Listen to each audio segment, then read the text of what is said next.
Hello again. Hey, I have a guest. Hey, it's Brandon. Brandon. Hello. How are you, Brandon? I'm well. How are you? Doing well. It's a fun Sunday evening. I'm excited for all the things Vanessa has in store for us. Yeah, so I'm going to cover Mandy Matney discussion. That one's going to be pretty involved. Nolan Wells, that's also going to be involved. David and Lindsay Clancy. But before I do that, I got some fun stuff. Awesome. Fun stuff. Love fun stuff. All right. Sorry, I had to get up the first one. Let me share it. Brandon's where the share screen usually is, so I almost kicked him out. Don't kick Brandon out. I'm just another story. All right. This is the Kelly and Mark show, and Matt Damon is a guest. Oh, nice. Kelly's obsessed with the Karen Reed trial. Are you familiar with this trial? Yes, sure. Yeah. We're developing a movie at the company about it. Yeah. You are. We are. Yeah. That is true. Very early days. Yes. I am very excited about this. If you need a consultant, Okay. I will. What TV was offer my on? service. Was on at our house 8 hours a day, and then the recap was on every day of what happened during that trial. Kelly's well versed in this trial. I will let the team know where they might be reaching out. I am here for I Maybe can Karen answer Reed. any of your questions. Okay, fantastic. No, I don't want to play Karen Reed. Very exciting stuff. Yeah, so there's going to be a Karen Reed movie. I mean, who knows when? They said early stages, it'll be like 10 years, but it's going to happen. So that's cool. The next one I have titled Moo University. Moo University. Does that sound good? It sounds like fun, yeah. Sounds amazing.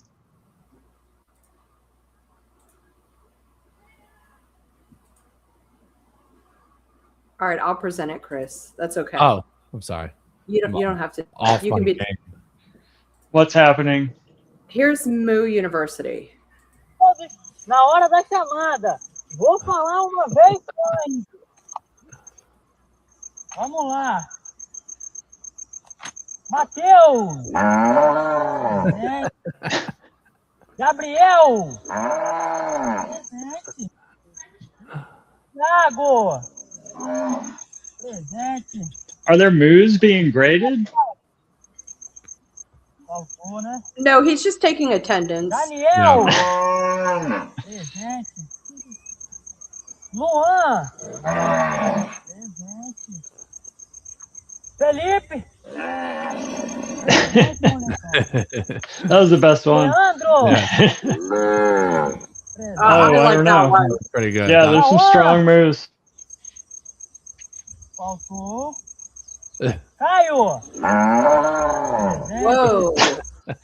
Davi. Presente. Rafael. Presente. Bruno. Oh, Bruno. Things I didn't know I needed in my life. I know, right? Yeah, Moo University. Where do I sign up for Moo University? It sounds like a exciting educational experience. The names. All right. Bruno and Raphael. This one is just for Chris. Okay. Okay. Should I take off my headphones? No. You can watch him enjoy it. Okay. You know what this is going to be, Chris? No. Special appearance by Sarah Marinara. She is making her special appearance right now. It's happening. Hey, kitten. Wait, no, don't stand on the computer, kitten. Stand on the computer, kitten. Oh, I love a good. I'd like to solve the puzzle. Okay, well, let's hear. Treat yourself a round of sausage. I'm sorry, that's not it. Give yourself a round of applause. Yeah, that's it. What the? Jesus Christ. Treat yourself to a round of sausage. But he didn't even say Tua. He just said, treat yourself a round of sausage. It was like two separate sentences. Oh, my goodness. What the hell? What a fail. What a fail. All right, so this one's pretty interesting. This is a guy with Parkinson's trying marijuana for the first time. Ooh. No, Jesus. Is he going to catch fire? No. And the best way to take it is put it under your tongue and rub it in your cheek.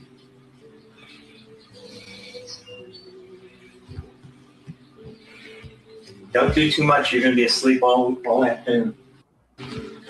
You know what you should do? No, don't try to communicate. Just relax. See what happens. I think you're calmed down. Oh, wow.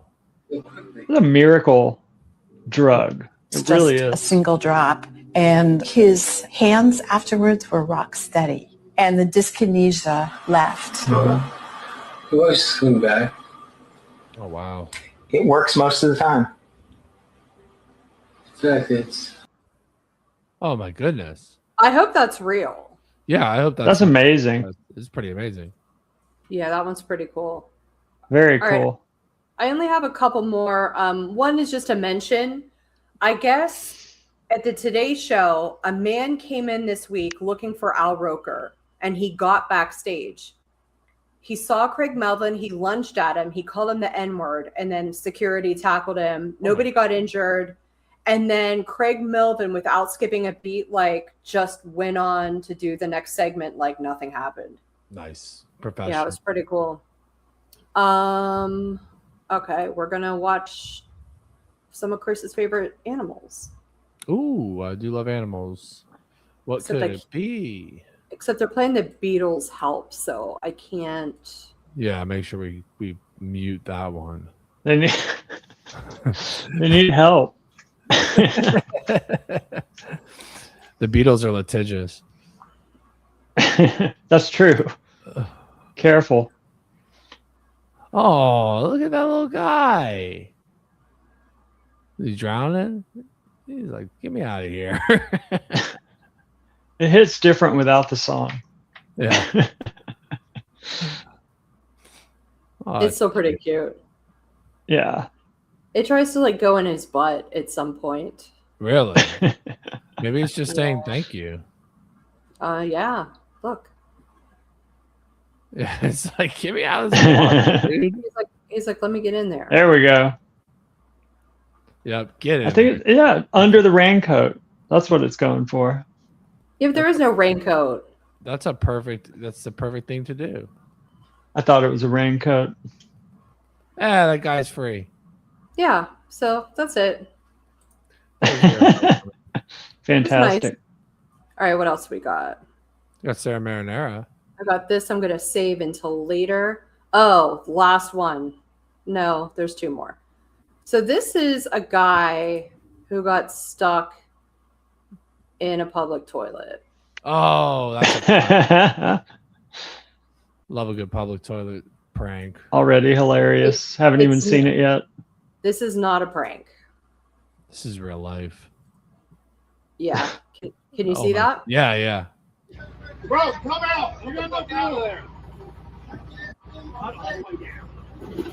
Watch your fucking self. Get it way back. We're Oh going my god.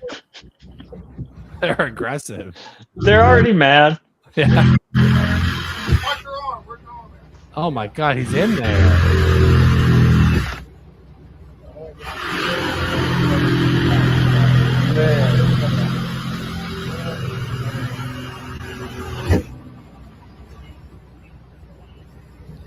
He's really in there. Oh. You can get out now. I'm not doing this shit.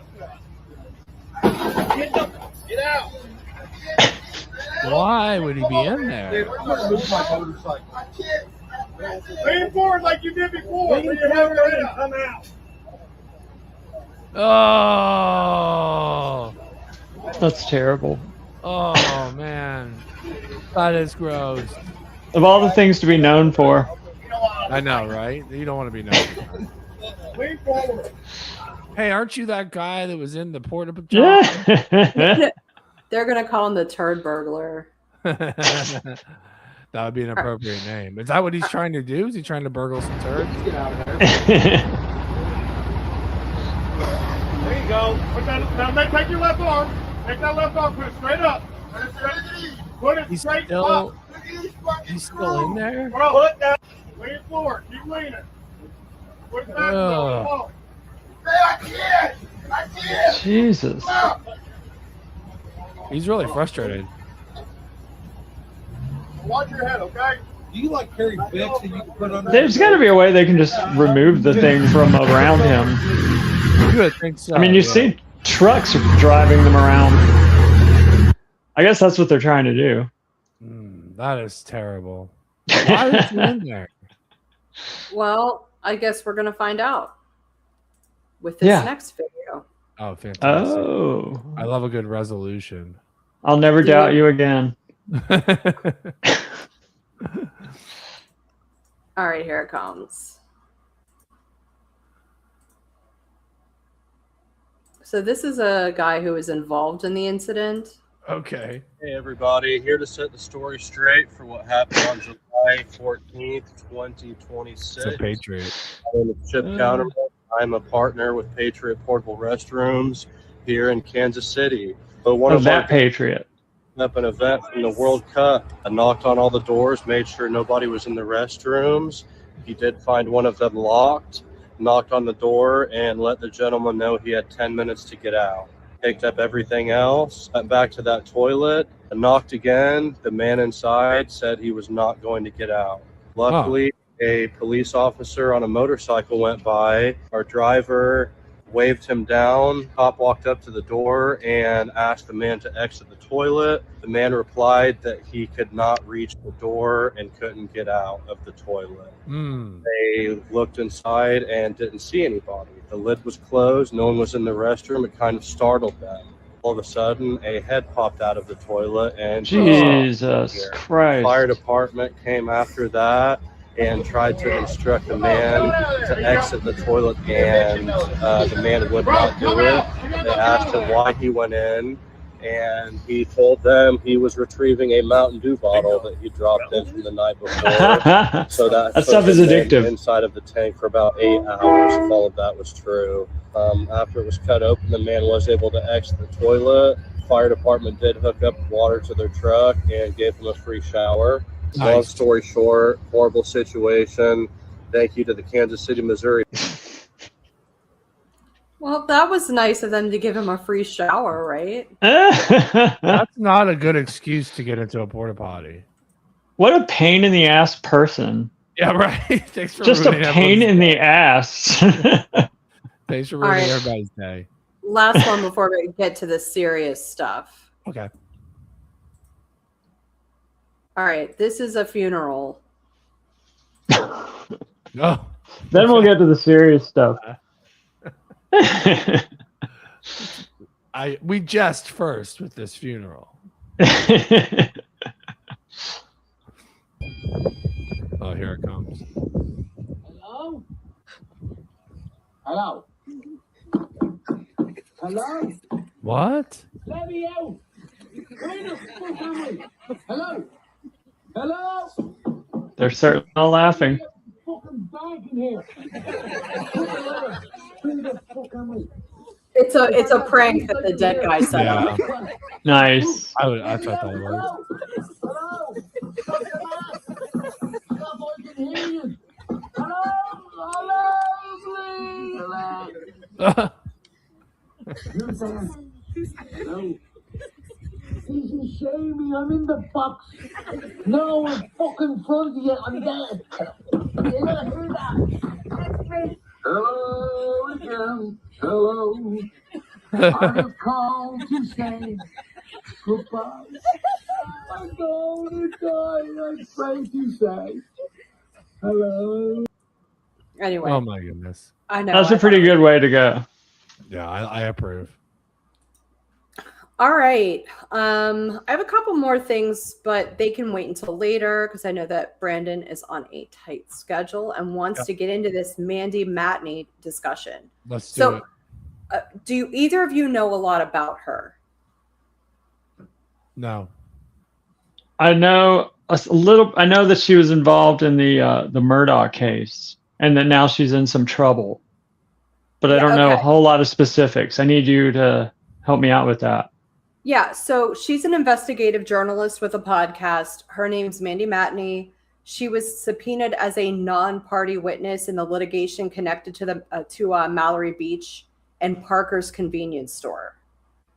And I'll get into that lawsuit because it's important, but I want to just give the primer really quick. Matney fought the subpoena for months, initially arguing reporters' privilege, undue burden, relevance, and alleged harassment. The court rejected those arguments and ordered her deposition to proceed. Days before the deposition, she said she did not feel safe attending the location selected by Parker's attorneys. Her lawyers and opposing counsel could not agree on an alternative venue. Instead, she went to her own attorney's office in Bluffton with private security and her husband. She appeared briefly by Zoom, and Parker's attorneys remained at the officially noticed location. She refused to go there. So the judge ultimately ruled that she willfully violated a valid subpoena and court orders, rejecting her safety. He said that all her safety concerns were not credible. He's held her in civil contempt. He ordered her to pay $171,000 in attorney's fees and litigation costs, $5,000 additional monetary sanction, for a total of $176,500. So the Parker defendants initially wanted more than $310,000. The judge substantially reduced the requested fees, but it's still huge. It's a lot of I've money. never heard of like that much of a sanction. Yeah. And I guess a lot of the attorneys that have been quoted for these things in South Carolina said they can't ever recall anything that's comparable to this. Yeah. So, a little bit about Mandy Matney herself. She was an investigative journalist. She became nationally known for her reporting on, at first, the 2019 boat crash that killed Mallory Beach. The Murdaugh family, Alex Murdaugh's financial crimes, she actually exposed a lot of those and got the ball rolling on those. Questions surrounding deaths connected to the broader Murdaugh story, institutional power and corruption in South Carolina. And her reporting became the basis of the Murdaugh Murders podcast, and later with the Hulu series that they did in 2025, which is amazing. Have either of you seen it? I haven't seen it. You need to see it. It has some of the best casting I've ever seen. Like, it's so convincing, these characters. Anyway, so everybody's calling her a podcaster, which is interesting because she started her career as an investigative journalist and then started her own podcast and started doing this. I personally feel like that is a narrative painted by the media to be condescending to her. Like, she's not a real journalist. Like, you're saying she has a journalism degree and they're all referring to her as a podcaster. Yeah, she worked for mainstream media as a journalist. Okay. And now it's everything you read says podcaster, Mandy Matney. Right. So that's, I don't know how I feel about that. But before we move into all that stuff, I want to talk about the underlying case because it's not really like Alec Murdaugh. It has nothing to do with him. So a lot of people talking about this are saying she didn't want to face Dick Harpootlian in court, who I call Poots. But they're saying she didn't want to face him and he doesn't have anything to do with this. This is a convenience store that was trying to depose her. So the plaintiffs for the Beach family in the lawsuit are Renee Beach, that's Mallory's mother, Philip Beach, her father, Robin Beach, her stepmother, Savannah Tutin, her sister, and Seth Tutin, maybe it's Tutton, her brother-in-law. And the defendants are Gregory Parker, Parker's corporate entities, I'm not sure what that means, Blake Greco, and attorney Jason DeCruz. So that's the defendants that these plaintiffs are suing. Parker's Kitchen was involved in the wrongful death litigation because alcohol consumed before the fatal boat crash was purchased by an underage Paul Murdoch at that convenience store. Does that make sense? Yeah. Yeah. Okay. So later litigation involved allegations of a covert campaign involving surveillance, private investigators, social media activity, and confidential mediation material. She is not a plaintiff or a defendant in this. She became involved because Parker's attorneys contend that she possessed information relevant to the litigation and subpoenaed her as a witness. There are laws in South Carolina, not every state, but there are in South Carolina that protect journalists, namely sources and things like that. Such things don't exist in like Massachusetts and some other states, but it exists there. It's limited, but it's there. So some of the questions I was reading online was, why is a reporter being dragged into someone else's lawsuits? And her argument was, her information is protected by South Carolina's reporter's privilege. She does not have any relevant information. The deposition imposed an undue burden, and the subpoena was part of an effort to harass or humiliate her. The judge rejected all of those arguments. I'm going to have a visual just so we have it. I'm not going to read it, but it's going to be the contempt order. So let me bring that up. Just so we have something on the screen outside of our wonderful faces. Yeah. You guys can see that? Yep, it's up. Yeah, so I see it now. Something called FTS News. Okay.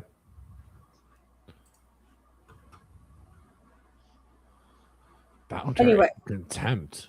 I mean, I'm on my phone, so I'm not going to do a lot of this, but that's what I would have to do in order to read it. Just so you know. Yeah, you absolutely don't have to do that. Are you sure? It's not a good look? Okay. So in the ruling against her, the court ruled that reporter's privilege does not blanket immunity from being deposed. Her testimony could be relevant, and she had not established sufficient undue burden. Her motion to quash was denied in February of 2026. Her motion for reconsideration was denied March 16th, and then the judge ordered her to be deposed within 14 days. Ooh. Right. So I want to talk a little bit really quick about reporter's privilege. Okay. What should that mean? That's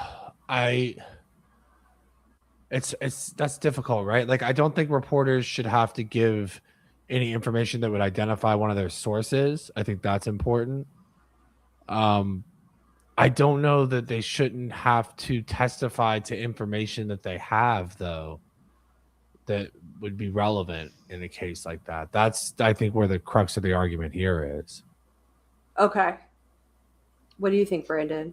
Would the information have given away one of the sources? Because they're absolutely not supposed to do that, or not expected to have to do that, because they need their sources to be able to trust them, you know.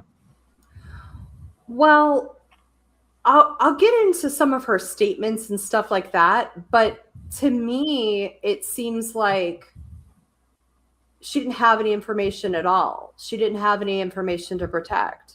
Right. But if she did, who would it protect in this instance? Probably the Beach family, right? Yeah. Right. Because what they're alleging is information was leaked. And she may have been privy to that. So they might have wanted to suss her out to see if she was the leak. I know that the Parker convenience store was going after people pretty hard in this, which it happens. I don't blame them. But one of the families they were going hard against was the Murdoch family, because they're essentially on the hook for selling his underage son alcohol. Yeah. Who probably had a fake ID. I mean, yeah, a good one. Right. They had enough money to get that. Yeah. So this is how it got to contempt. On October 17, 2025, they served her with a subpoena for a deposition at the Bluffton Law Office. November 2025, she challenges the subpoena. She argues reporter's privilege, undue burden, lack of evidence, harassment, humiliation. And according to Judge Kelly, she does not raise safety concerns about the deposition location. But what does harassment mean? Yeah. That's what I was referring to. Wouldn't that mean you just automatically assume that there's a safety concern? Is that really something they'd have to list there? Well, no, not necessarily, right? Like, I think it could be implying that the only reason they're asking her to be deposed is to humiliate her in some way. Yeah, like they're leaning on her when it's not necessary to do so. You know, they're harassing her. The subpoena is the harassment, not the people who might, be able to in a position to threaten her or intimidate her. So in February 5th, the court denies the motion to quash protective order. February 17th, she seeks reconsideration, and according to the eventual contempt order, she does not object to the deposition location. She doesn't state at that time that she feels it's unsafe. In March, there are repeated communications about scheduling. The same Bluffton location continues appearing on the notices. Judge Kelly repeatedly emphasizes this because it became central to his reasoning. The location has been identified for months, yet the safety objection came in very, very late. Yeah. And that's all going to be in this order that we're not going to read because I'm not an attorney. I'm not going to read court documents. Yeah. Yeah. Yeah, it sounds like her story is not consistent in some way. Maybe that's why the court is refusing to grant her an exception for this deposition. Okay, but if you think about it this way, if you have a good reason, if you have many reasons for not doing something, but you have one very, very sound legal reason, I don't understand why you wouldn't put that up and then when it's rejected, say, but I have all these other reasons too. Yeah, lead with that. Right. Right. So I don't really have that much of a problem with it. With her being held in contempt? No, with her giving multiple reasons at different times. Right. I mean, it's also kind of like an ongoing situation, you know. If she's desperate to protect a source. Right. Yeah. That might make sense why too. So March 16th, the court orders the deposition. He denied reconsideration, said she had to be deposed within 14 days, and the deposition is noticed for March 27th at the same Bluffton office. And then March 20th, safety becomes the central issue. So she says she does not feel safe there. She agrees to be deposed at her attorney, Meredith Bannon Bluffton's office. The timing becomes one of Judge Kelly's strongest reasons for rejecting her argument. And his view is if the location was genuinely dangerous, why was that not raised during the preceding 5 months? Her side of the larger issue, it wasn't, I don't like this law office. It was, I have got sustained harassment, stalking, and threatening online behavior associated with people intensely interested in this case. I'm sure that's true. I mean, Jesus, it's the Murdoch case, right? Yeah. It is true. And I found out who this person is. It's another podcaster, actually. Oh, yeah. So it's a rival. A rival podcaster? Yeah, but here it is. That's almost cartoonish. I found this person's Instagram, and I'm going to take this down, and I'm going to share with you the new.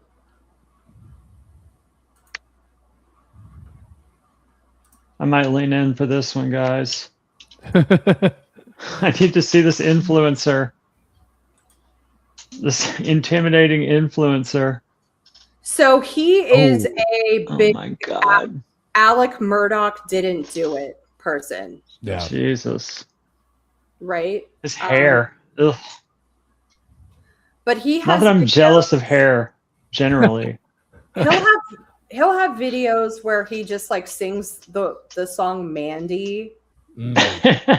So I mean, he's definitely clowning her a little bit. But he posts multiple times a day. Yeah. So we'd have to scroll forever to find the instances where he was harassing her. He's really into the Becky Hill thing too. I bet. Yeah. But he's a big fan. I mean, if it's just saturated with that enough, you know, I mean, that's definitely harassment, right? Not necessarily. We have freedom of speech. Sure. Yeah. Look, he's got a picture of her right here. Yeah. You know, he posted a picture of her that's not super flattering. Yeah, I don't know. I mean, and this has been going on with him for years, but a couple of times he said he would be at whatever courthouse, but he kind of has the right to do that if he's also an independent journalist with a podcast.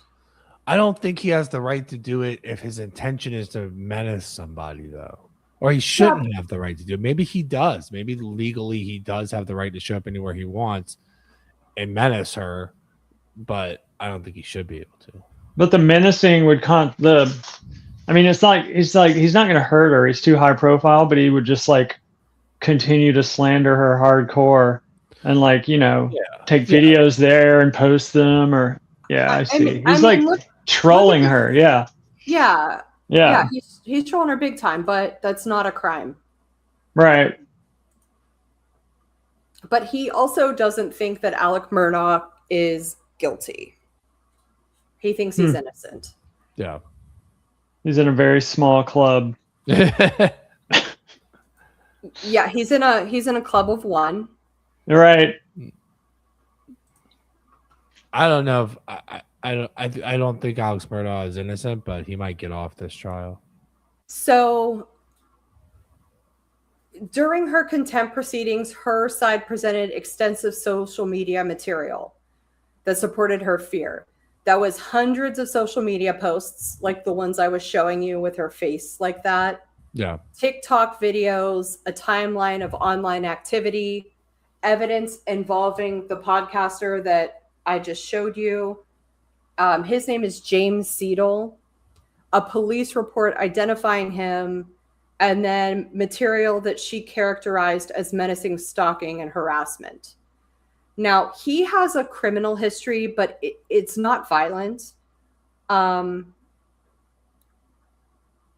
I also want to say that he's never been charged as a stalker, and she's never pressed charges against him or tried to take out a restraining order, as far as I know. She just identifies him as an alleged stalker. It does seem like when you put all of that together, it does kind of make it seem like she's just coming up with an excuse not to have to do deposition for some reason. Yeah, but it's like take out the fact that he's a rival podcaster and just say how many pictures of her are on his Instagram page. That's stalkerly. I mean, it looked like there were quite a few. You know, I'd be scared for sure, especially like if I was like in this podcast and they were freeze framing it, where I was like, you know, to make me look ugly or dumb or unflattering. Yeah. Right. Yeah. Yeah. Yeah. They take the time out of your day to do that. And then to do it like, I don't know, once a week, twice a month, whatever it is he's doing, you know? So in 2023, this guy we're talking about, James Paul, it's either Seidel or Seidel. I'm not sure if it's the German way or what. Right. He pled guilty to making a false statement concerning roughly $200,000 in federal COVID relief funds. Ooh. Reporting described allegations that money intended for business relief was used for cryptocurrency and to buy a house. Nice. But that's not violent or stalkerish or whatever. So. No, it's not. That doesn't relate to, his character in that regard. I don't know that can be held against him, but the judge expressly rejected that characterization of him based on the evidence. Yeah. So, you know, Mandy's interpretation is monitoring, taunting, targeting, posting, obsessive commentary, repeated videos, online menacing behavior. And the judge interpreted it as criticism, mockery, taunting, and negative commentary. Yeah. So it's I don't slightly disagree different. with that. I mean, it is hard, right? Like, there has to be some sort of credible evidence that he's going to break the law, which he right. And there was no credible evidence of a physical threat, and I agree with that. Yeah. Yeah, it's also kind of like you've made yourself a public figure, so you know you have to. I guess the judge is saying you have to expect some public taunting, or at least that it's fair game. I don't know. And oftentimes, especially in like the YouTube world, when somebody has like horrible opinions or bad behavior that everyone sees, they're turned into something called a lolcow. Do you know about this? No. Oh, I do, because you told me, but please tell us all. They're endlessly mocked. I mean, there's no end, and there will be like hundreds sometimes of different YouTubers dedicating streams to making fun of these people. Right. It's like a public shaming. So it happens all the time, and it's not against the law. And what he did is mild in comparison to a lot of the things I've seen. It is mild. So what I want to know from you guys, like, what counts as a threat in the age of the internet? Oh, that's really hard, because people get away with so much. It's like, what should count as a threat on the internet versus freedom of speech, right? Like, it's a really hard line to draw. It's a very gray area, right? So you would have to say that you're going to hurt someone physically. Right. Yeah. Like I would have to say to Chris, I'm going to break your legs. Yeah. I'm just kidding. I'm not. Okay, good. Yeah, I like my legs. Yeah, I like them too. So I won't break them, I promise. But you have to say something very direct like that, I guess. I guess. Yeah, I mean, there's like self-harm or, you know, threats of harm, those things, you know. I mean, I don't know if you guys have ever had anything taken down by the non-personal aspect of Meta or something like that, like where it's just a bot just sort of picking and choosing what things get taken down, and then you go, actually this was just a joke and I think that's obvious, and then it gets reinstated. I've actually had that happen with like just stupid stuff before, and it's like, you know, without going into specifics, it seems to me like, yes, it's looking for either copyright infringement or threats of harm either to yourself or someone else. Yeah. So online harassment operates like constant monitoring, doxing, just doxing people, giving out their home address, showing awareness of somebody's movements, posting photos of locations, repeatedly tagging a target in posts on X over and over again. I see that a lot. Mobilizing audiences, and I see that a lot with the lolcow stuff. Like, there will be 500 people in a stream all making fun of somebody. Sexualized. Are you saying that counts? That counts as harassment? Well, I'm saying that's online harassment, but it's not against the law. Not necessarily legally recognized as such. Right. Yeah, that's terrible. Obsessive content production, encouraging others to confront someone at a place, appearing at events, creating an atmosphere of surveillance. And none of those you can prosecute, not one. And this guy did at least some of these things. Sure, I don't think he did he? I don't know. I would say constant monitoring, sure. Yeah. Maybe not following her, but watching every single thing that she posts and commenting on it and making some sort of post to make fun of her. Yeah. Posting photos of her for sure. Mobilizing audiences. Yeah, that's what I was thinking. I did see a post with sexualized mockery, kind of, that I want to show you guys. Let me see if I can find it, because this really bothered me when I saw it.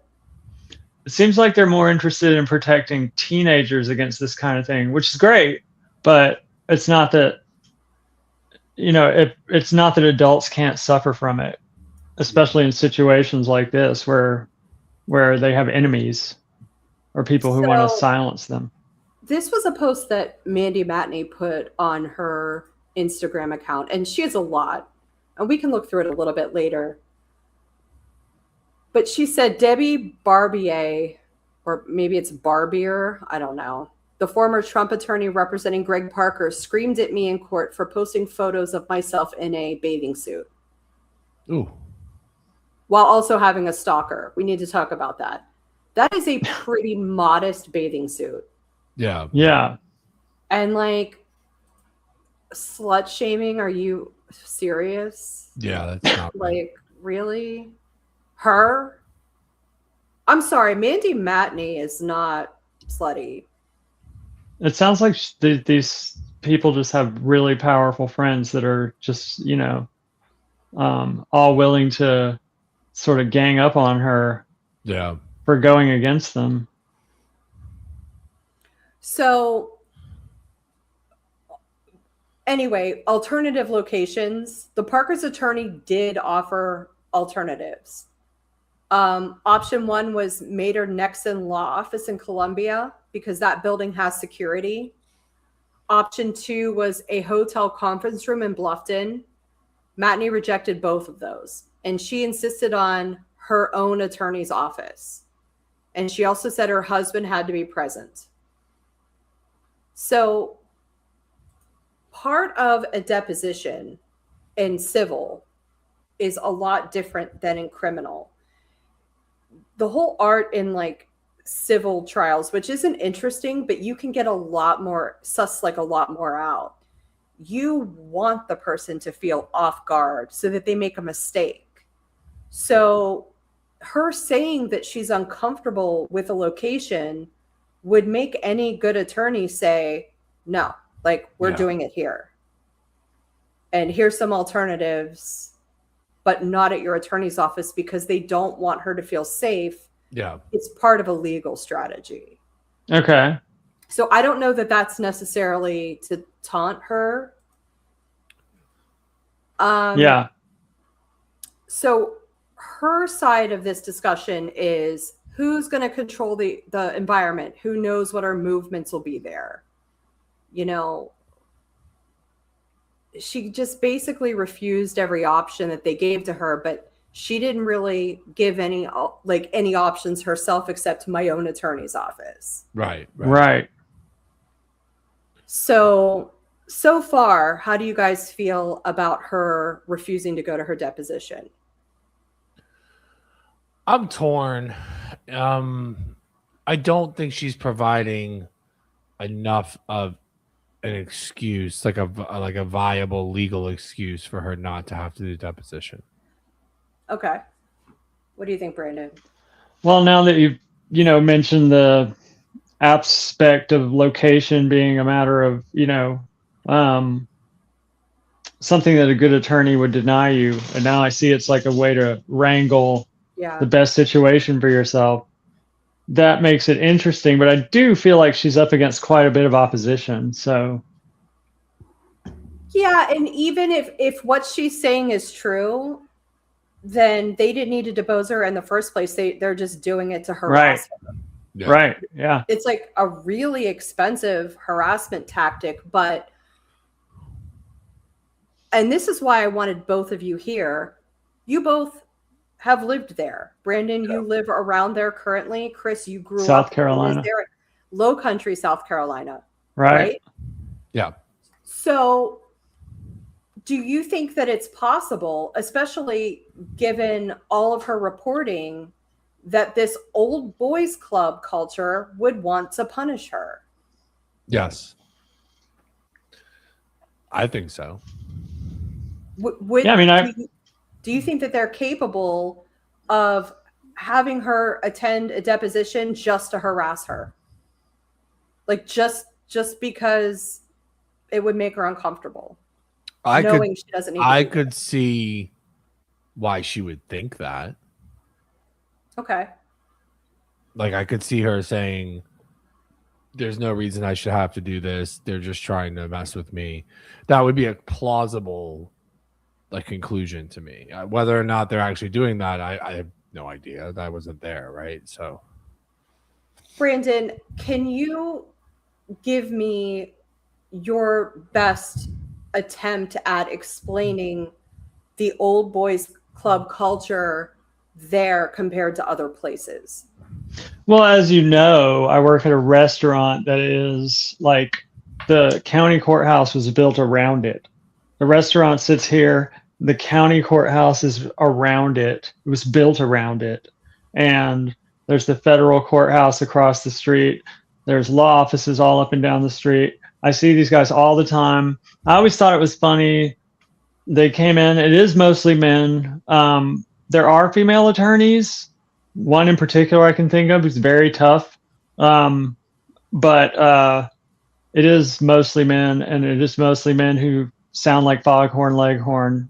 And I was in Brevard, North Carolina 2 years ago, and a woman told me that she was practicing law in Charleston, South Carolina, before she left. And I said, oh, well, that must be a great place to do it. And she said, or what must have been a great place to do it. And she said, no, it's a total boys club, you know? I mean, she's just, you know, kind of given me this insight as to, and I've already seen it. I can already see it all the time. I mean, it really is. Yeah. I mean, it's like, it is mostly men doing it, you know, and it's old school too. I mean, you know, the ones who seem to have been at it the longest. I mean, I kid you not when I say they just sound like Foghorn Leghorn. You know what I mean? Like it's this old Southern thing, you know? How do you think that they would feel about a woman, a young woman who was very successful and broke this case wide open with her reporting the financial crimes with Alec Murdaugh almost single-handedly, and then went on to start her own media company? She was an executive producer of that Hulu series, probably made her just probably doing really, really well financially now. Right. How do you think that these types of men would react to a woman like that? Well, I mean, didn't you say they were calling her a podcaster? I mean, that's about it. They tried to belittle her, you know? That's all of the media. That's national media. Yeah, but that's it starts with, you know, how are we going to label this and how are we going to spin this? And you know what I mean? So maybe they played a significant hand in how that went down, you know, because they have connections. What about you, Chris? How would you describe the old boys club culture there specifically, since you've lived so many places, in a way so people like me who've never lived there can kind of understand what the difference is? So when you're in a big metropolitan area like New York or Atlanta or Chicago or Boston even, you get a lot of churn in terms of like people who have positions of authority. It's not like somebody could come into town from another place and get a seat on, you know, city council or something like that. The general vibe in Charleston specifically is very much like people grew up there and their families grew up there and they all knew each other at some point in time, and they're all shaking hands and making deals together for generations, right? And it's there is a lot of, it's hard to break into that without knowing those people or conforming to like a style that those people conform to. And it's not just like the norm, it is how society in that part of the world functions. So all the way from like the police officers on the beat to the judges in the courthouses to the lawyers that are trying the cases, they're all people that knew each other's moms and dads and stuff like that, or at least kind of admire that type of a lifestyle. So yeah, there's a lot of. It sounds like there's a lot of nepotism. There's a lot of nepotism. Oh, sure. It's not just old money, they call it. It's not even just nepotism as much as it is just like class nepotism, right? It's like you recognize that somebody has a similar socioeconomic background to you, so they pass the sniff test, or maybe they have similar political ideas as you do. So you will go out of your way to help them, but you won't go out of your way to help somebody who doesn't conform to this ideal that you have. But that stretches beyond just like a few bad apples here and there. It's like the fundamental mechanisms of local government are run by these families. Like the Ravenel families one. There's that famous that bridge is named after them, right? The Ravenel bridge. But absolutely, that family has been around since like old money of like, you know, pre-Civil War money. Like they're on the board of everything, you know. There's a Ravenel on every board. Yeah, so it's like it's intrinsically like woven into the fabric of the culture. If you want to, and like I can remember being a kid, it was like they owned all the property, right? Like, your mic's going out. Oh, your mic's going out a little bit. There you go. Did it come back? Yep. Yeah. But yeah, I remember being as a kid, it was woven into like the people that own the property. So say you wanted to do something new or interesting and artistic, you couldn't find a building to do it in because the people that would rent to you don't want to rent to something that's not, you know, doesn't conform to this Christian Southern sort of like ideal. So yeah. I just want to add this, and I'm not trying to make you sound any less credible. Yeah. But would you say that you were on the receiving end of this? Because it seems like you grew up fairly well off. You went to private school. Yeah. I was put in a position to be a conforming member of that society. Like I was given the opportunities to. But you chose not to be. Yeah. Yeah. I mean, but like. But you know what you're talking about. Right. Because I went to high school with these people. Right. The high school I went to is the expensive Catholic high school that rich people would send their kids to, you know? And the track in front of it's named after your dad. Yeah. So, I mean, I was within, but what's interesting about him was he was one of those people that didn't conform immediately and then like fought his way to find that association with those people and make friends with those people so that later in his life he could do business deals and, you know, call in those favors and stuff. So, but it exists, and it doesn't exist in places that are like more metropolitan because there's more of a like focus on raw capitalism and wanting to churn up like as much business as possible from all different types of people. Charleston people are happy to turn away business if it's not the kind of person they want to work with or the kind of you know, it's really interesting. All right, so I'm gonna share something with you, and this is Mandy Matney's Facebook immediately after she was supposed to be deposed. Okay. And didn't show up. I don't want to say didn't show up. She showed up to the wrong place. Right.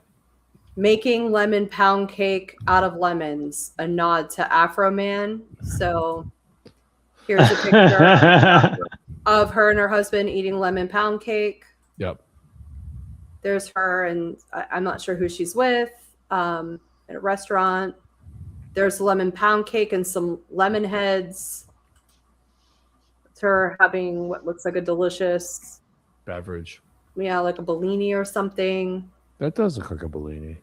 And then there is it looks like a bathroom with RBG wallpaper, which is pretty freaking cool. Yeah. And looks like she's enjoying some oysters, and I'm so jealous because I love raw oysters. Look, and they're having a good time. And look, Mandy Matney, journalist. It does not say podcaster. Right. But she has a Cup of Justice podcast. Look, she's having some caviar. Where'd she get that caviar? She's in Hilton Head. Anyway. So this is the big criticism they have of her, is that instead of going to the deposition, she was enjoying herself, and that's not okay. Well, my impression of this is, especially with, the nod to Afro Man, right? She has freedom of speech or freedom not to speak. I don't know what the message is, but it looks like a big fuck you. Right. That's what I saw too. It looks like a big fuck you. I'm not going. Yeah. She wasn't saying that's what they're using to hold it against her. She's saying while she wasn't there, this is what she had to say, which is pretty cool. I mean, it's a rich Southern punk rock, the caviar. Yeah. Caviar is good. Yeah. No, I mean, I'm not saying it isn't. Do you think she should have went to her deposition? Is she legally required to go to her deposition? Yes, that's why she's been found in contempt and being fined all that money. She should have went. What do you think? I mean, I don't know. Fuck the police. I don't disagree in principle, but you have to sometimes think about these things like, what is the consequence for me not doing this? She didn't do anything. Yeah, I mean, this is like they're, calling her a podcaster and making her come down like she's in trouble or something. And, I mean, I really don't think she did anything wrong. And I feel like, she's probably got herself in a position where she can say fuck you, get away with a little bit at least, and maybe have to deal with some harassment from some asshat with an Instagram account. But for the most part, like, she'll be okay, I hope. And she's sort of flexing those muscles, and I've seen plenty of men do it. So I think good on her. More power to her. It does strike me as I did this because I can kind of move. Yeah. But that's okay. I mean, especially, like I said, I mean, we've seen plenty of men do it. You know what I mean? Like, I'm not criticizing her for that. Yeah. So on April 7th and 8th, she testifies and is deposed. So Judge Kelly holds an evidentiary hearing and she goes and testifies. This is at a courthouse, somewhere that she says she feels safe. Yeah. So she is deposed. Yeah. She's been deposed. Is she still being held in contempt? Yeah, the contempt order is still a thing. Then no, I don't agree with. If she's been deposed, you did it. You got what you wanted. Get rid of the other thing. So on April 8th, she completed an in-person videotaped deposition. But the contempt case, it's not about whether she ultimately refused to give testimony forever. It's that she did not testify when she was supposed to. When she was told to, yeah. I mean, that's the law sometimes. It's not so much about, is it the thing you did, but did you do these? Did you try to hide it? Did you do these things in a certain order? Yeah. That's what's frustrating about it. But that's why I say ultimately I think she should have went instead of trying to pull this whole I don't have to go because I don't want to thing. Because the consequence of her not going is now this contempt charge. And she wouldn't have to worry about that if she would have just went. Well, we were wondering if that was all it was. I mean, yeah, those Facebook posts were brazen, but the question was, did she have a legitimate reason to feel harassed and all that stuff? Yeah. Do you think she did? I mean, I think she is very smart and had, I mean, I just feel like another person might have had that agreed with, I mean, I feel like she wasn't wrong to play that card, even if that's all she was doing. I don't necessarily think she was in danger, but I do think that she, I don't know. I mean, she's got to navigate this situation. I don't know all the ins and outs of it and the different people, and what the consequences might have been. But I think it was smart. I don't think that she was flexing just to be a jerk. No, I mean, I think yeah. But that's what the contempt charge implies. Yeah, Like, I agree. That's what it implies. So, like, can you say without like a shadow of a doubt that she wasn't flexing? Like, you can't. Like, there's no way to tell. The excuses she's given for not going aren't a smoking gun that say, oh, there was a good reason she didn't go. So they can't tell. I don't think she was flexing to be a jerk. I think the only thing I saw as flexing was those Facebook posts, which again, 100% approve. But yeah, it's kind of punk rock, and the Afro Man. I don't see the connection of freedom of speech if she's refusing to speak, though. Right. And if the person who's harassing her has freedom of speech, why would she be freedom of speech? Yeah. It's a weird that's harassing. So there are obviously pieces of the story and puzzle that like I don't quite understand, but I read through this very carefully. I looked through a lot of posts that she made very carefully. I'll show you a couple more things that I found. Also, I mean, she's not posting pictures of that other guy, and you know what I mean? Like, she's just posting pictures of herself having a good time. She's not harassing anybody. You know what I mean? Yeah. Sorry, I'm browsing through some of these. Yeah. I'm going to show you guys this one. This is a Facebook post that she posted. I'll give you the date after I present it.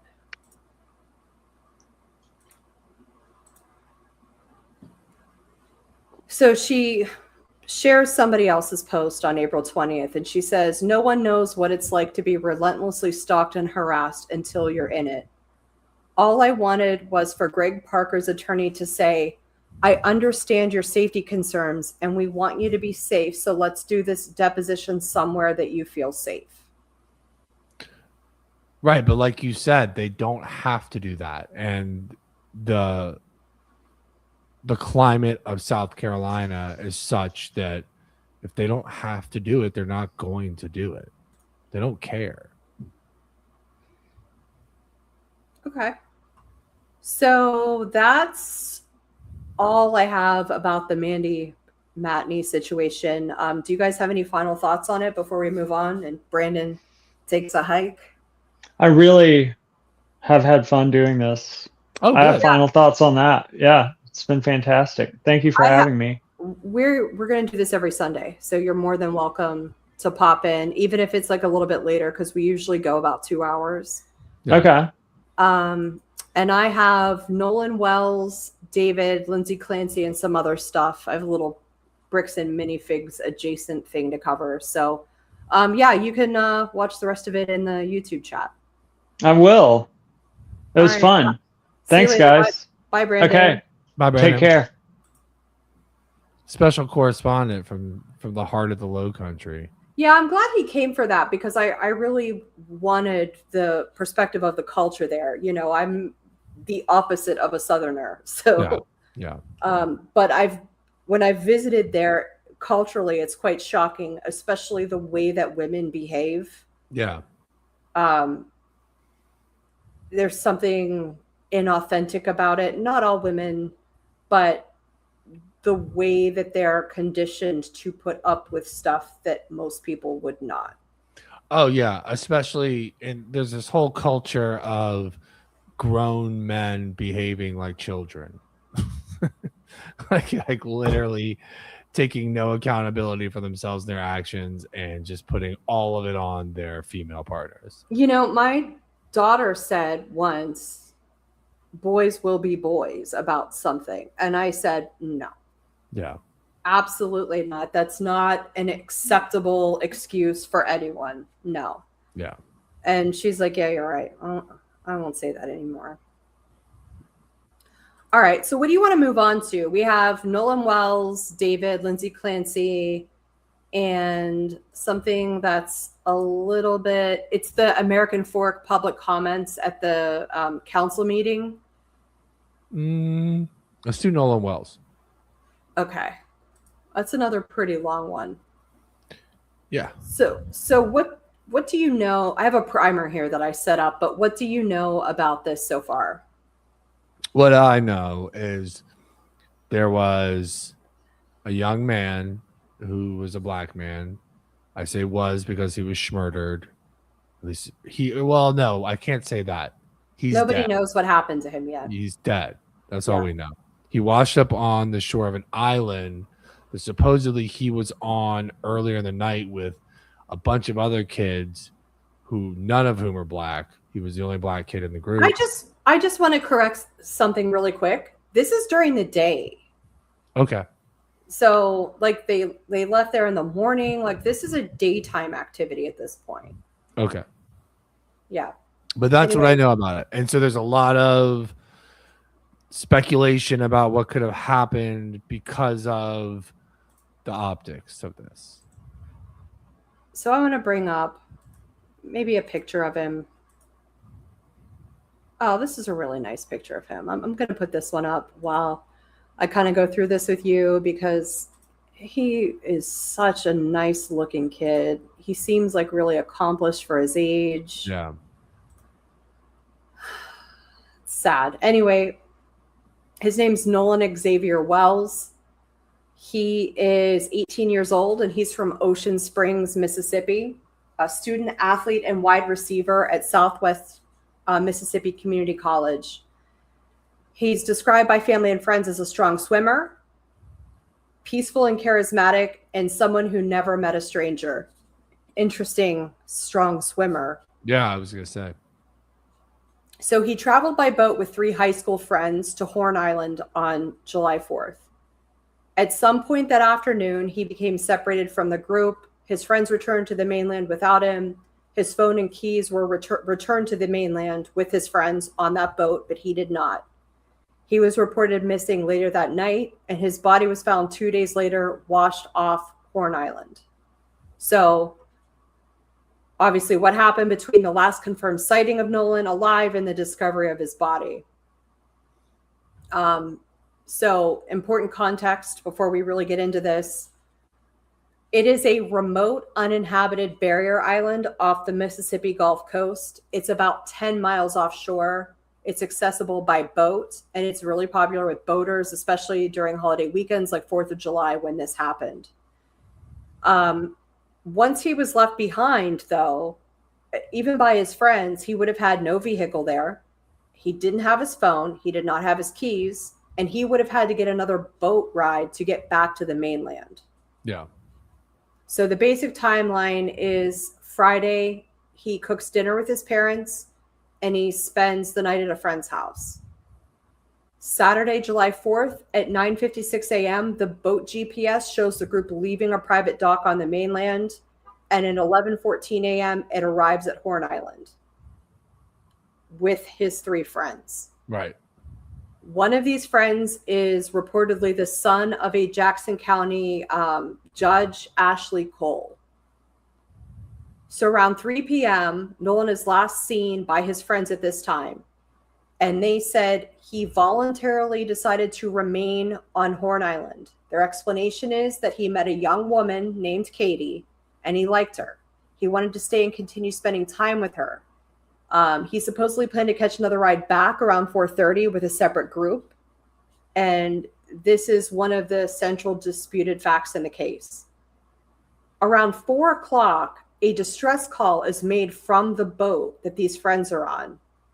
The boat operator says the bilge pump has stopped working and that the boat is taking on water. So the reported statement is, hey, we're at the west tip of Horn and our bilge pump stopped working. We're sinking. Can you all please come? I want to get this boat unsank and towed back. The dispatcher asked if everybody on board was in good health. And they said, yeah, everybody is on board.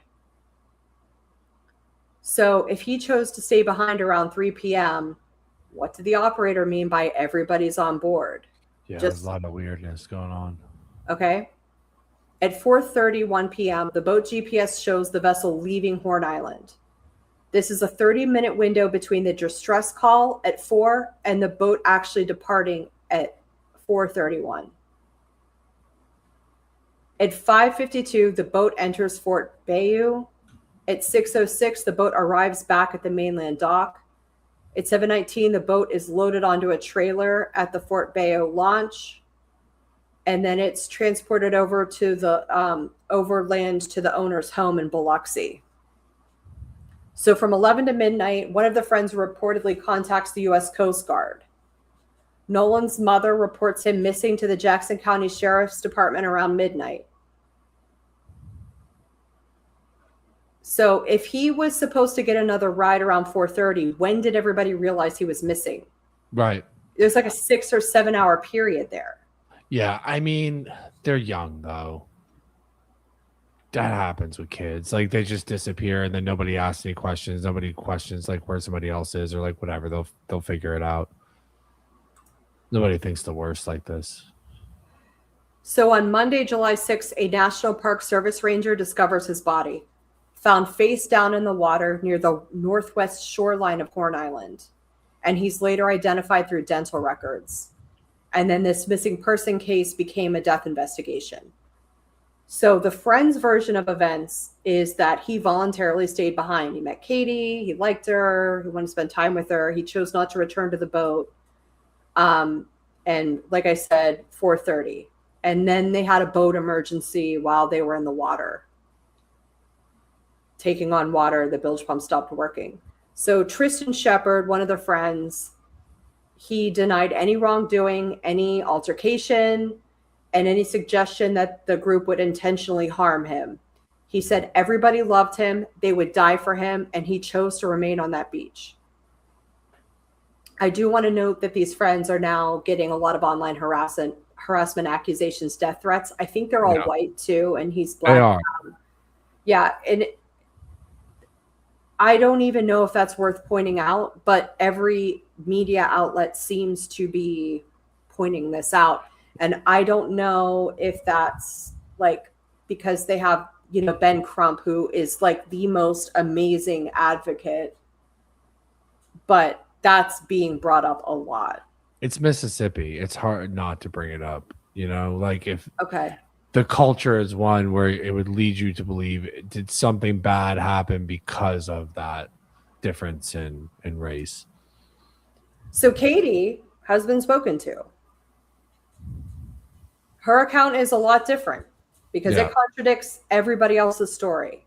She says Nolan told her he was leaving to get back on the boat with his friends. It was like hi and bye. Nolan's mother says Katie personally contacted her after Nolan disappeared. And she said it was a brief hey and bye. So why would Nolan voluntarily remain on a remote island for Katie if Katie says their interaction was brief and Nolan told her he was leaving? Because Katie was with other people who did something to Nolan and she's making that up. But he told his friends that he had a ride back. And with who? He didn't talk to Katie yet. Right. According to them, he wanted to stop to talk to Katie. Maybe Katie had other friends with her that didn't appreciate this guy trying to talk to her. I mean, that's something I hadn't considered. Yeah. That's where my mind goes immediately because her version of events contradicts everybody else's. Why would she want to make up a new story? Because she wants to distance herself from what actually happened. And it's funny to me that they say Horn Island's this popular place over holidays like 4th of July weekend. So it's not like it's a place where he got left and nobody was going to show up there ever again. Like you would think a boat would go by if he was in distress and he needed to be picked up. He could have signaled somebody to be picked up. So when he was missing, the family tracks his phone. Yeah. And the phone looks like it came back to the mainland. So they're all relieved. And they see the device moving. So they believe that he safely returned. Hmm. But then a family friend physically follows the location and they find his phone and his keys, but not him. Yeah. Yeah, it's So- very strange. So his family noticed discrepancies between Life 360 location history and Snapchat location information. Mhm. So that's kind of key what they're looking into now. But so now they're like looking over all of the info, but there is missing Snapchat content. Mm. When his phone was recovered, she found no saved photos or videos or messages from July 4th at all. That's weird. Very weird, right? Yeah. Those kids use Snap like crazy. But I mean, Snap is supposed to be like that though, isn't it? Where like everything deletes itself. I don't know. So there's a reported audio snippet. Reports are indicating that some form of audio snippet or like digital artifact may exist in which Nolan can allegedly be heard during an argument. Mm. He demands his phone back. So they're going to try to authenticate that right now, but some people are saying that wasn't even him. Yeah, there's been a lot of photos and other stuff that people have been attributing to that night that gets debunked at some point. Yeah, so I mean, this is pretty early on. Nobody's really sure what's going on. There's a lot that's, you know, disputed, confirmed that I've read. It's really a mystery. It's sad have- though. It's really sad. I have a video I found that's like a GPS video of the boat, if you want to see it. Yeah. All right, let me pull that up.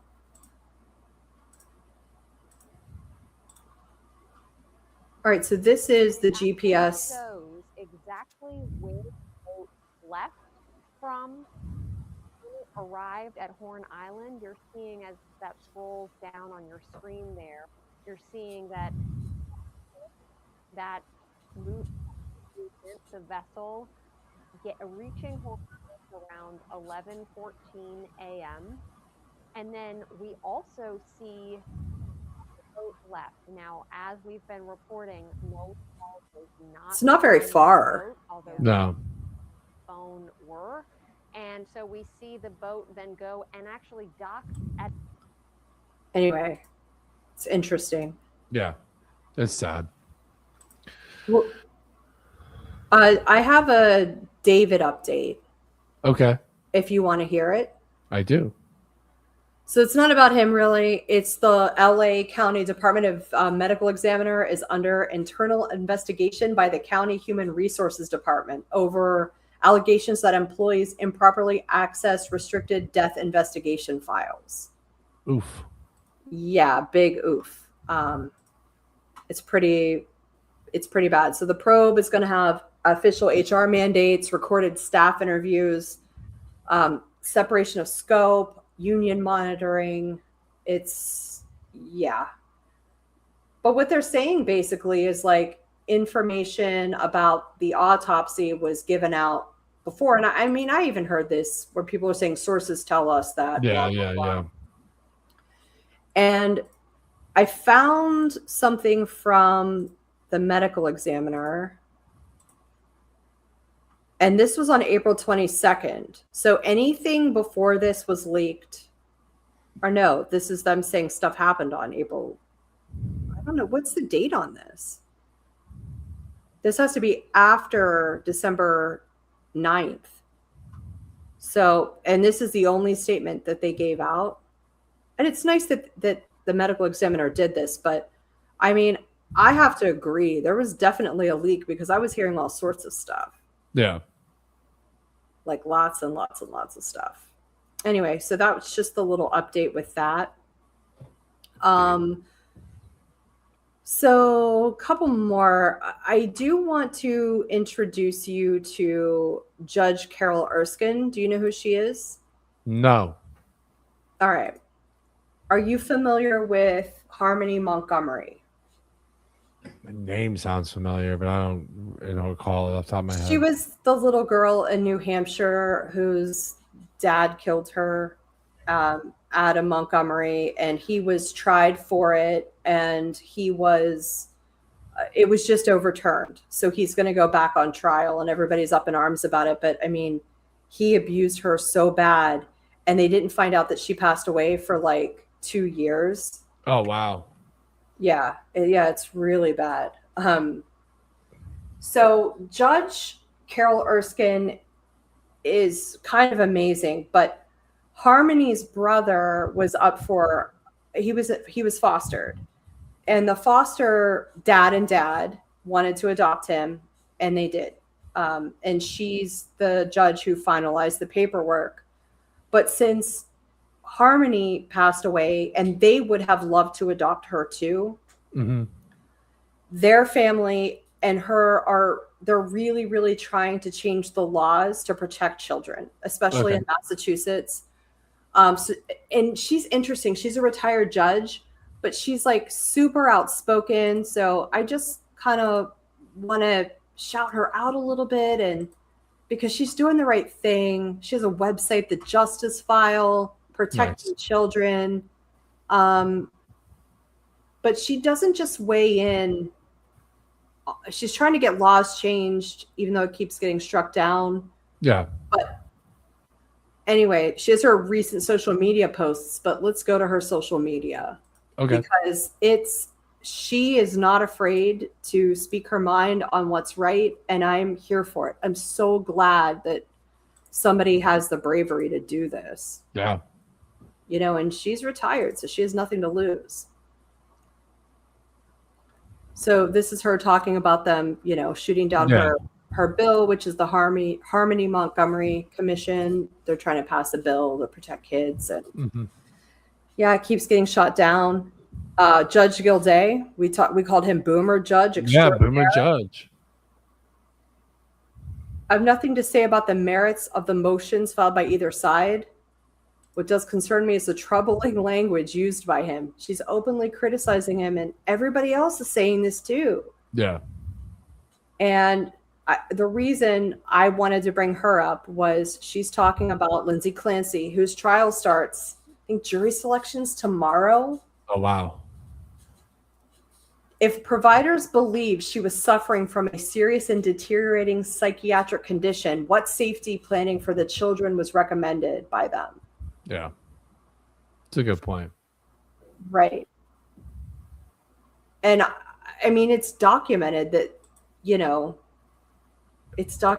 she had all these health issues, which also brings me to, I can't wait to show you this. Sorry, it's court documents, which I'm not going to read, but we'll have them up. And I'll tell you a little bit what it is. Okay. Rosemary Scappchio has filed on behalf of Lindsay Clancy complaint and jury demand. Civil trial against the hospitals. Jennifer Tufts, MD. Yeah. So all of the people that put her on all of those medications. Yeah, I had a lot of questions around like the meds they had her on, plus like the sort of like lack of concern they had for the things that she was saying and doing. Like, yeah, I think there's some culpability in the medical profession in terms of the people who saw her and what they didn't do for her. Yeah, and I mean, she's amazing. I don't know. Rosemary? I thought you meant Lindsay Clancy. I mean, I'm sure she's not amazing now. She doesn't want to live anymore. I feel pity for this woman. I'm not saying I don't feel pity for her. I was just saying you had said she was amazing. I don't know anything about her. So no, I meant Rosemary was amazing. But Rosemary is amazing. I'm glad that she's doing this because she was Lindsay Clancy was like a pediatric nurse. Yeah.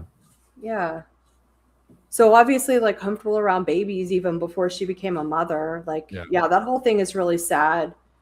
I'm glad she has her husband. I know you think that's weird, but I'm glad she has her husband. It's just shocking to me. It's just a shocker that like somebody would go through all that and then stay with their wife.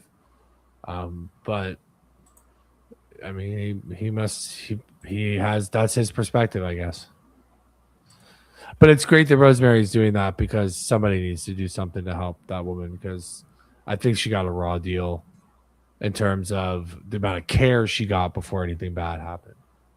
So I've been wondering lately what the people who live in American Fork, what they're thinking and how they feel about all this stuff, especially, you know, now that all of the stuff about, you know, their police have been all over TV and YouTube. What are they thinking? I found they're called Auditing Reno 911.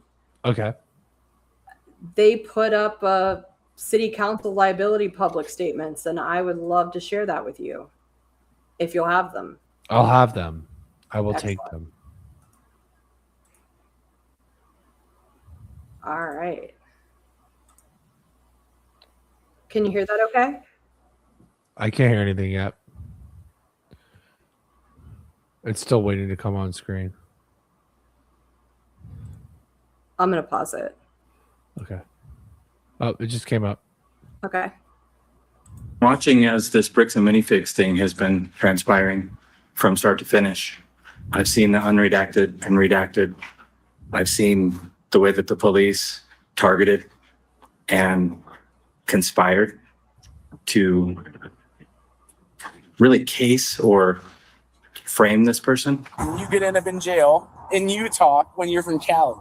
Okay. Not worth it, right? Yeah. We play differently here. Who's not from our area, but did nothing wrong, nothing illegal. And as you can see, we didn't even do a rolling stop. We fully stopped at the stop sign. So let's put it that way. Maybe something questionable morally, but nothing illegal. And I'm wondering why now, after weeks and weeks, there hasn't been any accountability insofar as the police chief or the officers involved when the judge was misled to create a search warrant and then it was executed. Search warrant. During which someone was harmed. Nothing was found.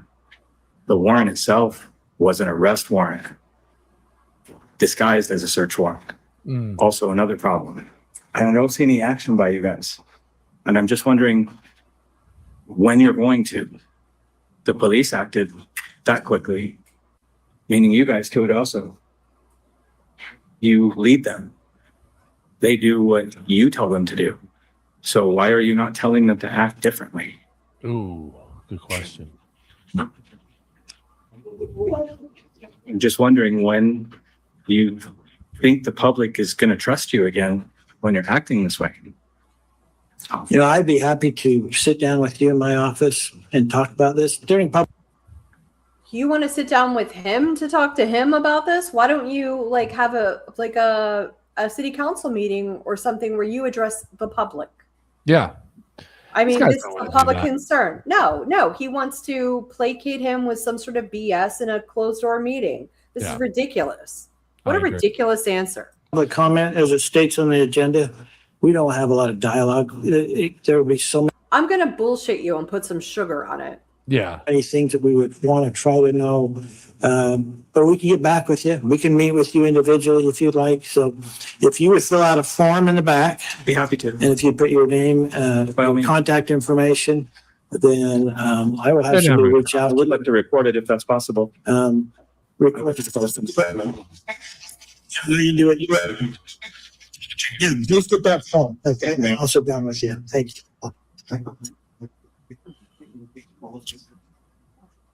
Anybody else would like to make public comment?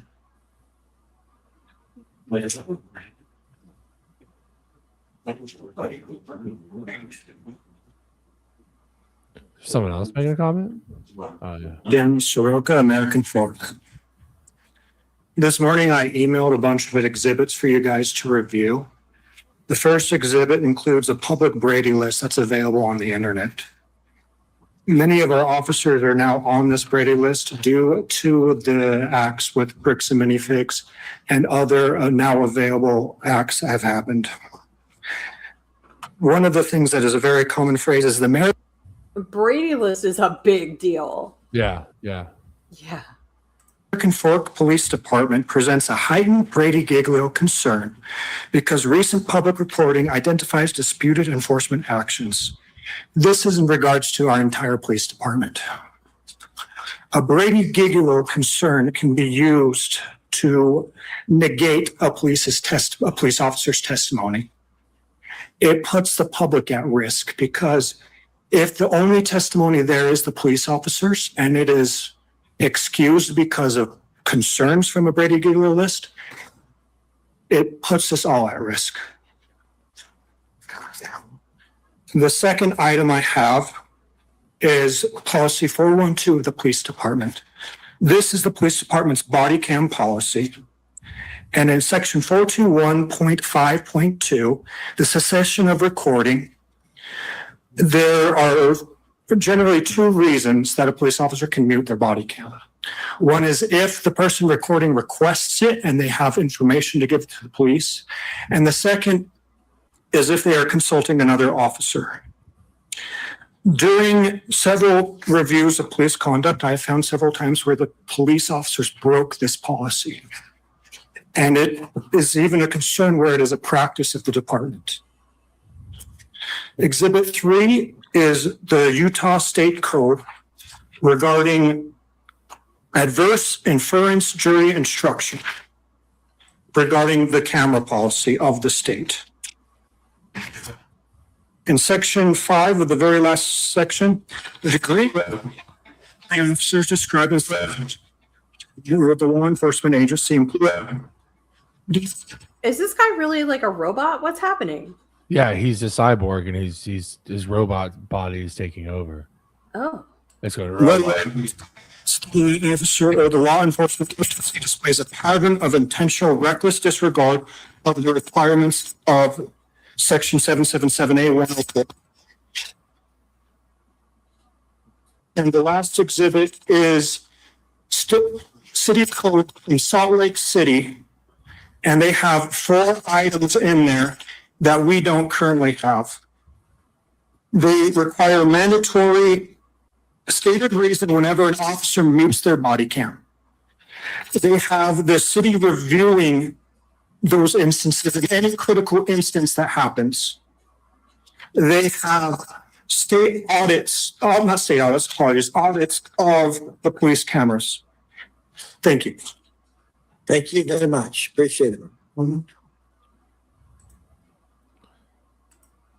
Yeah, so they just want public comment. They don't want to have a dialogue. But no, and most of those work that way, and that's fine. But they could do public discourse if they wanted to, and it could be separate. But they're just choosing not to. And it sounds like that part of Utah is similar to what you were describing in South Carolina, where you've got, the police are in cahoots with other local people who are high profile to kind of enforce not the law, but kind of enforce the will of the community.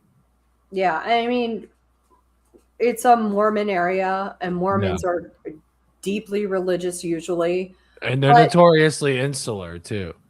Yeah, well, I mean, yes and no. They're very family oriented, which is why there are so many like wholesome family type YouTubers or whatever that are Mormon. I always wondered why there were so many, but that's kind of why. But it's interesting to me that the public are speaking out and they're seeing that there's something wrong and they're demanding change, and that's good. Yeah. Because the police department should be held accountable and there should be some acknowledgement. I mean, they had these hostage videos they kept doing. Yeah. Do you remember those? They were so dumb. Yeah.